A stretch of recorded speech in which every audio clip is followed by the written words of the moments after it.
Okay, folks, so we'll get ready with a little bit of our program here so that we can get you out of here. But the first thing that I want to say is I really want all of you to know how much Roger, Randy, and I, everybody in the city of Wadsworth, is so appreciative of you coming here. Amateur golf is not cheap. Folks flying in from Western Canada, folks flying in from Georgia, Boston, Texas, this is not cheap. And the fact that you folks support our tournament, support our charities, means the world to us.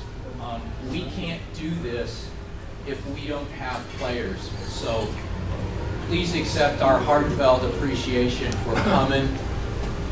We hope that it's a very good title. It's an important title for you to play for, and we certainly appreciate you supporting our sponsors. So thanks to each and every one of you for coming here. This last year has been a trying year. So many of you know that with Randy and I, Roger's one of the driving forces behind our tournament. And most of you know that Roger had a heart attack last fall. And thankfully, he's with us. Yeah. He's doing well. And we have a frame up here of a photo that we would like Roger to have. So please do not leave the building tonight until coaches and players stop by and sign it, so that later on Tom will get a group photo of all of us so that Roger has that. I know, Roger, I don't know if you want to say anything, but I know he appreciates everybody's emails and calls and stuff. We're the silent part. But we're glad Roger is here.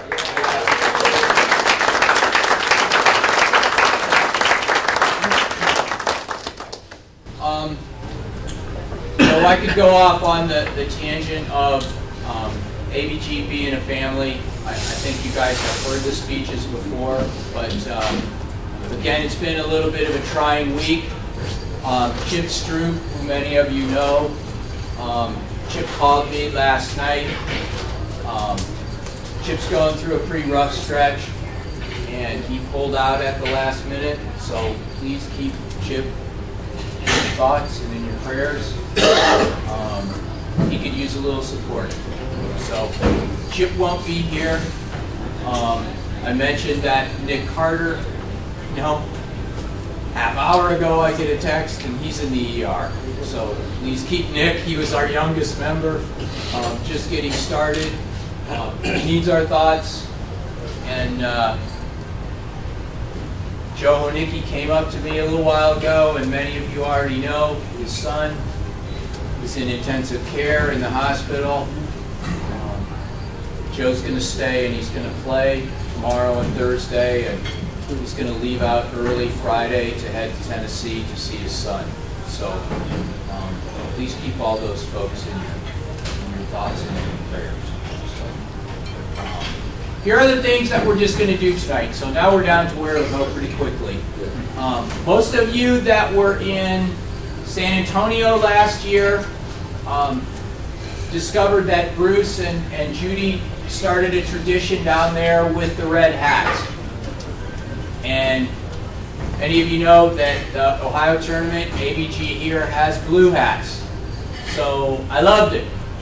And I want to start a tradition here. This is the 10th anniversary of the match play. Can you believe it? 10 years we've been doing this. All right. And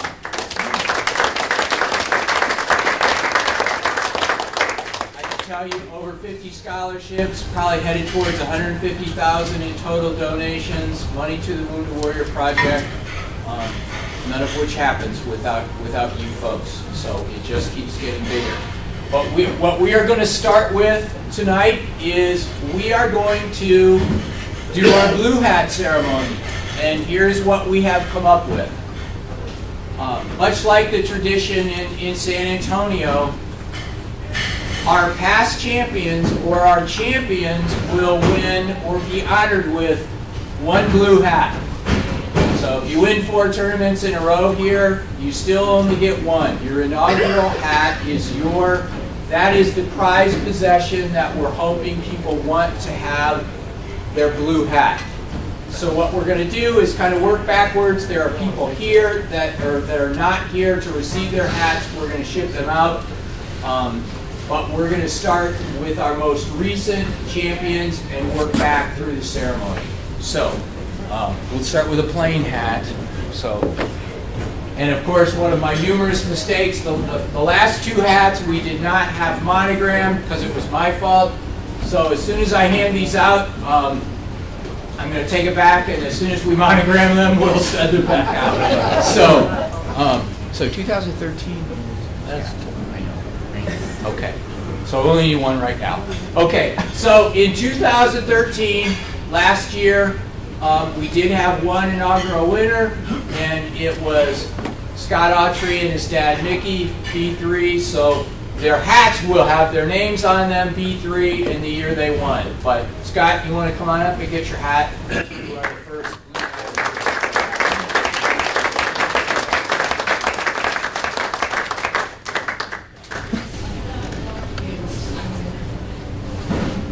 Here you go, Slim. Okay. I'll get it from you later since I screwed up. Okay. The next one's a good screw up because he lived really close. So in 2012, we had our very first super senior champion, and it was none other than Uncle Bill Forer and Steph as his coach.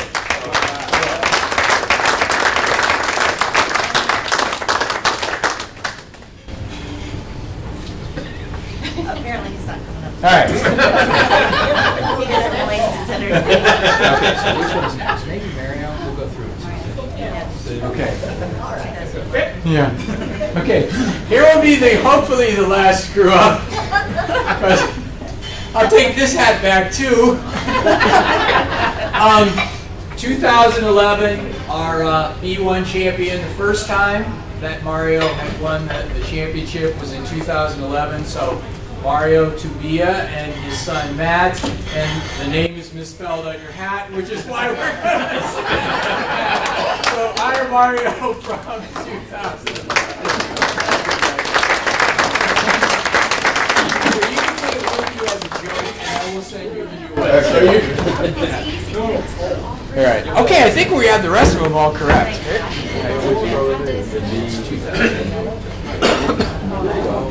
Okay. We had another first-time winner in 2011 in the B3 category. Thank God I didn't mess his hat up, but Tim Jackson and Kerry Dean.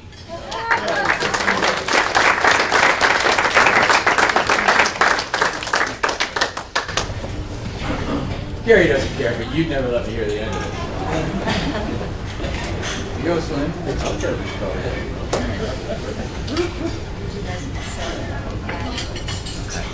This one's close though. Okay, 2007. We're starting to go back to kind of the beginnings of lots of this stuff. B1 champion was Brad Eaton. Dave Shuttner was on the bag back then, but we know how we rotate coaches with Brad. So.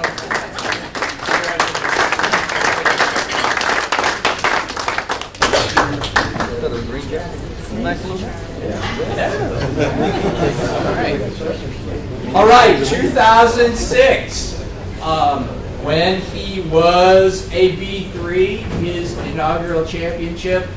Charlie Adams, Craig Archer was coaching then, but Charlie.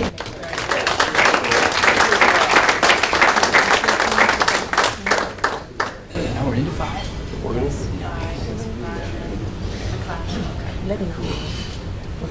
Before we give the last 3 out, which are the very first match play championship when it was known as the North American Match Play Championship before Denny passed away. Hope I get this right. I want to go over everybody in the room, and I will make these folks stand up before we do give these awards.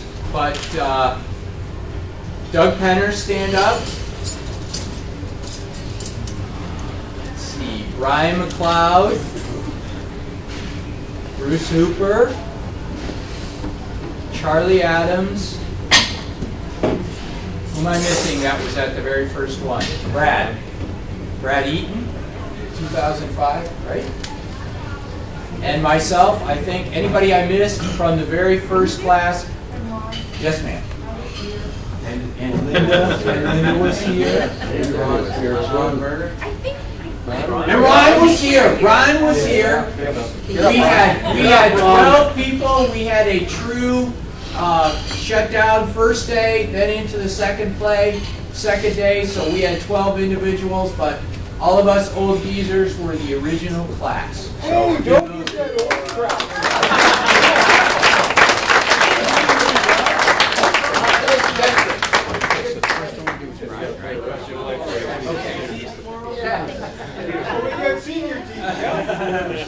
all right, so in 2005, our initial B1 champion, Andy Crow, Stomper, was on the bag, but Brian McLeod. So Steve, bring Brian up. He was Andy can come up. Long way, Brian. Look at those shorts.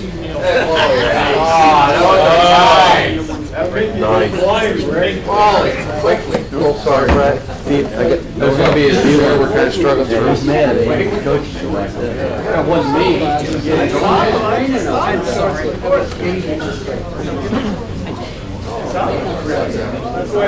That's a nice short. Shake your hand, Brian. Nice.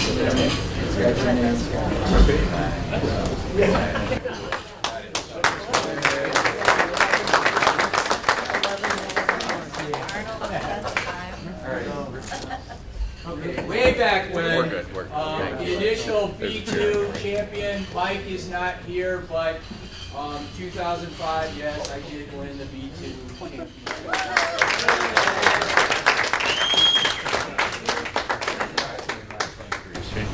Yes, correct. And last but not least, our first back then B3 winner was Bruce Hooper and his wife Helga.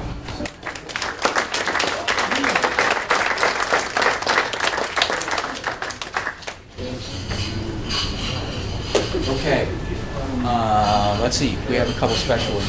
Let's do the other ones before we. Let's say coach and players.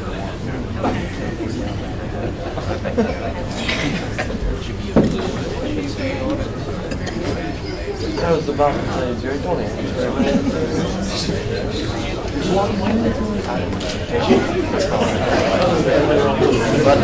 So that's coaching.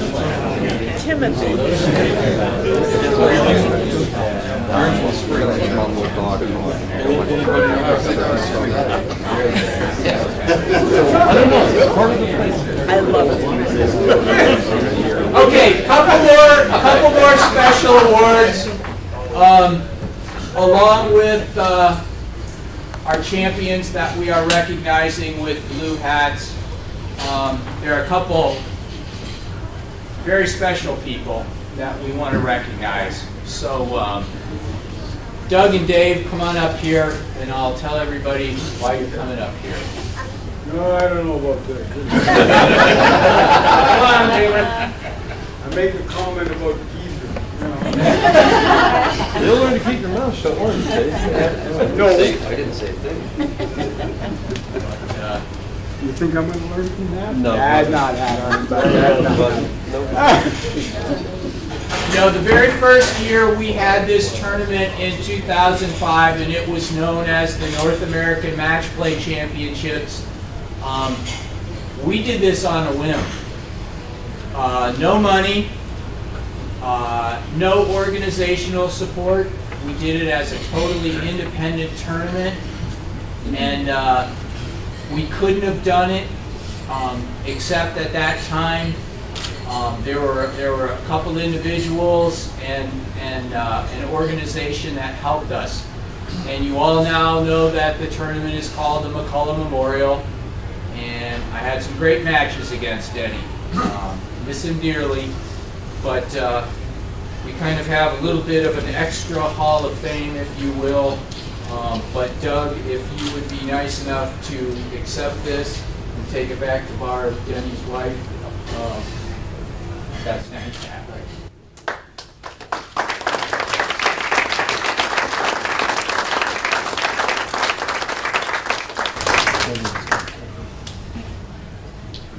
Okay. So this one will be the hard one, but the organization that I talked about was the founding organization of what we are today. American Blind Golf, when we reformed 5 years ago, many of you know, is American Blind and Disabled Golf Association. And when we came up with this idea, they gave us $1,000.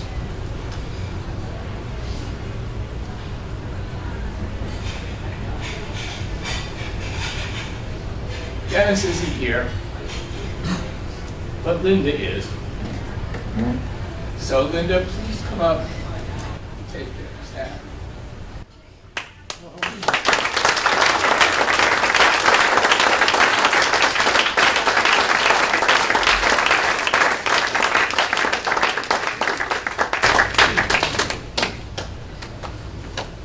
Okay, I don't have to do this one. So we're going to do coach and player, and then we'll get out of here. So, Ms. Murner, you have the honor of coming up and announcing your winner. And Yeah, so now I have to follow this, right? I think if you all recall last year, I was a mess when I stepped in front of everybody.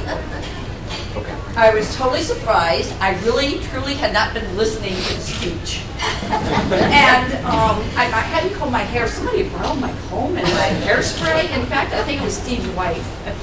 And he was saying things, and I was listening. And Ron all of a sudden he looked at me. He said, "I think he's talking about you."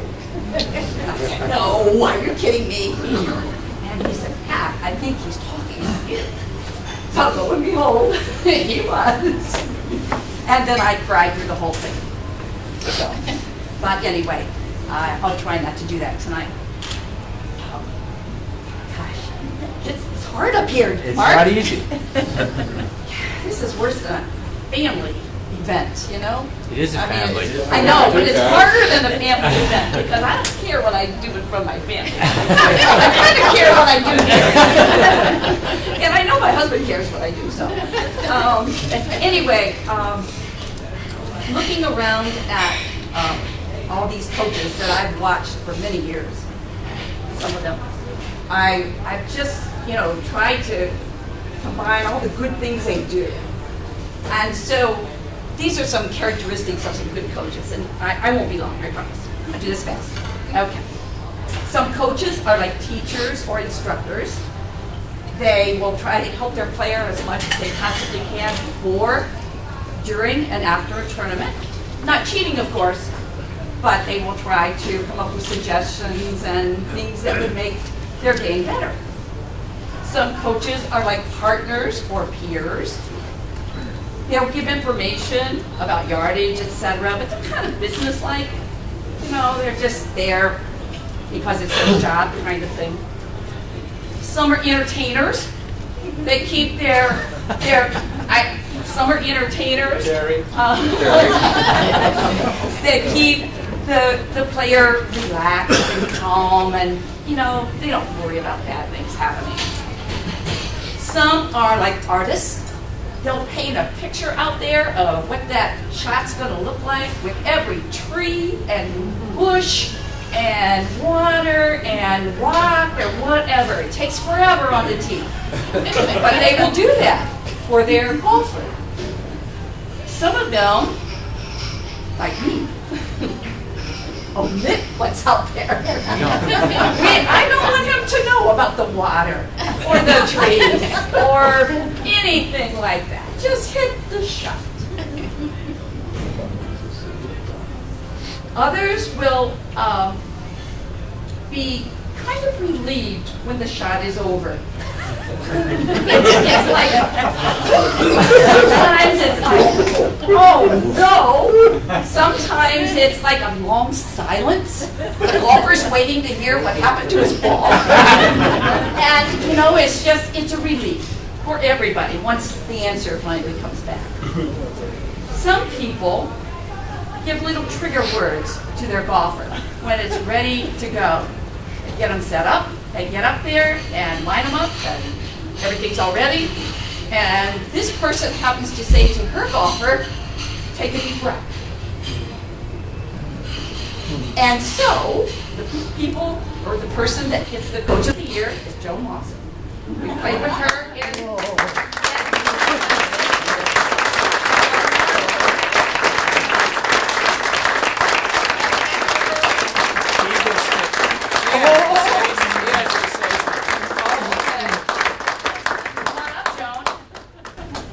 You have to say something. This is cool. You're kidding me. I never talk. I didn't say it. What do you always say to him? Oh, you're a doll. Okay, well, I'll get out of your way. I have to say something more. Sure. Take a deep breath. Deep breath. Don't look at what's in front of you. Her player's a super senior, not her. Thank you. He always referred to me as his child bride. Dad? I'm his child coach. Okay. I can't begin to tell you how great this is. I am very proud to be part of this organization. And Pat, I'm going to cry too. Good. But I just want to tell you how much we appreciate everything that you do, and including us. Thank you very much.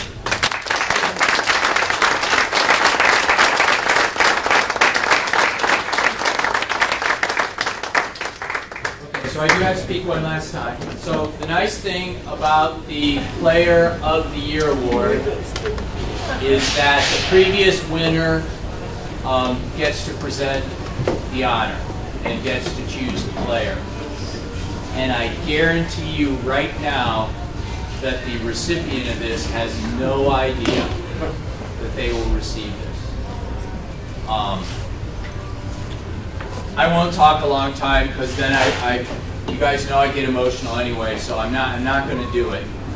But I will say this: people lead by example, and there is no other person in this room, and I am not speaking disparagingly about anyone, but he has no idea the impact he has had on my life. A couple of you know it's been a tough winter. Mario, maybe Brian. I'm almost ashamed to say that at one point I thought about giving up playing, because I just can't do it the way I used to. And I thought about this person, and I thought, what a hypocrite I would be if I did that. Charlie knows I had a conversation with him once, and I said, I don't know if I can be this person. You know Charlie, he just says, I know. I know pretty good. Pretty good. Every person who has won this award for the last 10 years has been a national champion, has been a match play champion. This person has not yet done that, but they will. So please help me honor Joe Honicki.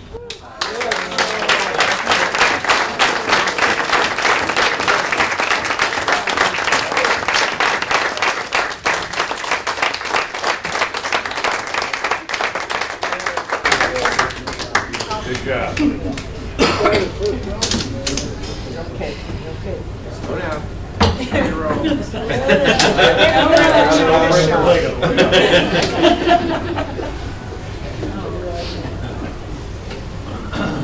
right, Joseph, I'll shake your hand.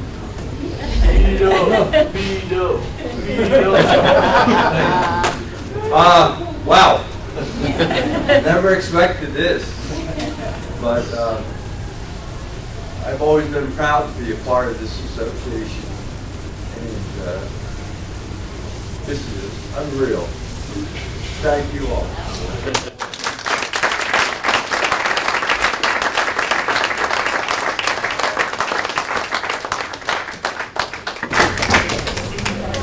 Okay, so just do what Brian McLeod wants to say. Brian, match. You're saying it. I'm saying it. All right, this will be a teaser. Many of you played in the McCullough Cup in 2010. The Canadians are a little slow, but they have revamped things. We will have the McCullough Cup, the Ryder Cup in Nova Scotia next year. Brian is going to host it. We're not positive on dates. We're not positive of the details. But I will tell you this on the American side. It will truly be first come, first serve. One of the pacts that Bruce and I made years ago is that we would not get involved in choosing players to do things. That's not what we're all about. You know, if Brian has room for 10 Americans, we will be making the announcements, so check your newsletters, check your... We got room for 12, and I'll tell you, on the Canadian side, we're stacking our team. We've always known you're cheap. Beer or what? Yes. But tentatively, Brian, you have general dates, tentatively? I'm thinking usually our tournament, I mean, I can work with you guys, whatever, but August, in the 1st of August or end of July, like in that area, I can work, but I can work whenever. Mark, you can, I can talk. Okay. And we will do it. We got the money, we'll do it. So all we want is a commitment from you guys to come, and the Canadians are all willing to come. I've talked to some people and we're waiting. Right, people. We've been, it took us 4 years to get ready, but we Okay. And again, we'll do the group photo, and then please don't leave without signing Roger's frame. Okay? we didn't Thanks. even really know we won it, actually. George wanted it. It was all George, yeah. Anything else for the good of the cause? Everybody good? Not too long of a night, hopefully? Okay, see you all tomorrow. So are we going to move some tables, Randy, or something?